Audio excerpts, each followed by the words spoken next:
Step 1. Ask. We had to ask ourselves, what is animatronics?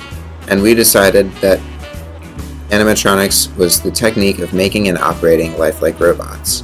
We then had to ask ourselves about the constraints of this project. We had to make a fairly small project, but the biggest constraint was going to be the budget, which could only be $40. Step 2. Imagine. We wanted it to be unique, so instead of an NC State themed animatronic, we went with a holiday themed one.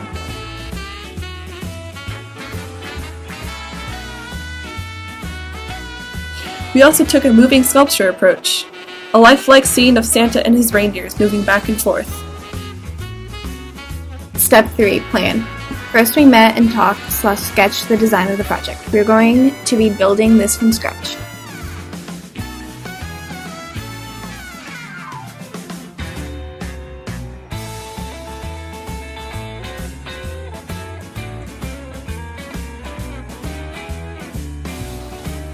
We had a meeting on the mechanics of the animatronic. In that meeting, we decided to use gears to allow many moving parts to run off of only one motor. Next, we set up a plan to scan our drawings, and after that, we obtained the materials, laser cut, and assembled. Step 4. Create. Once we had our hand-drawn images, we were able to scan them into vectors. We could then import them into SOLIDWORKS as drawings.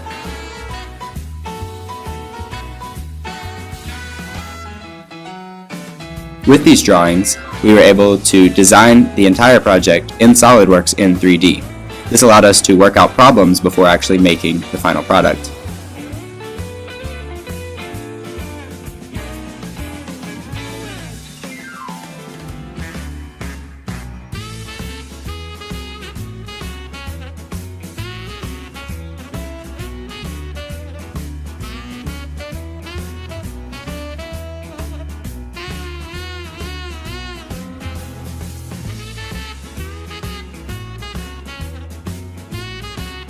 Once the final design was finished, we could export back to 2D to send to the laser cutter.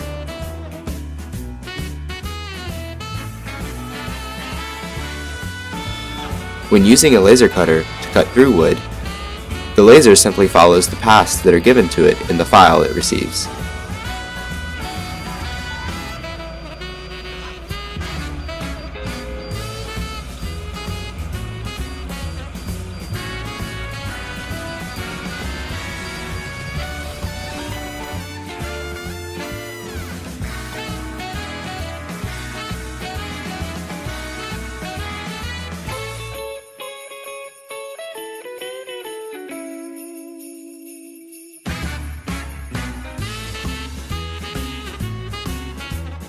After cutting that out on the laser cutter, it was just time to assemble.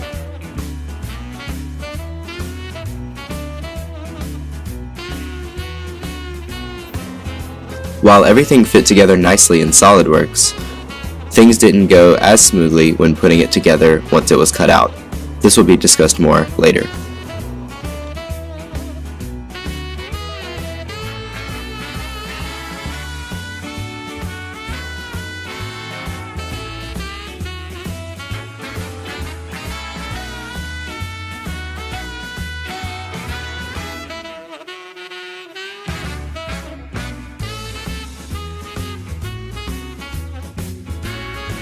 Step 5. Improve.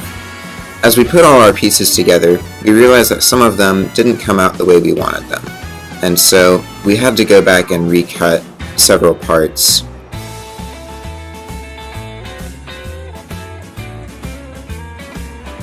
Another problem that we didn't consider when planning everything in SOLIDWORKS was that the gears would have friction, and when we started running everything, the friction in the gears would sometimes cause them to bind up.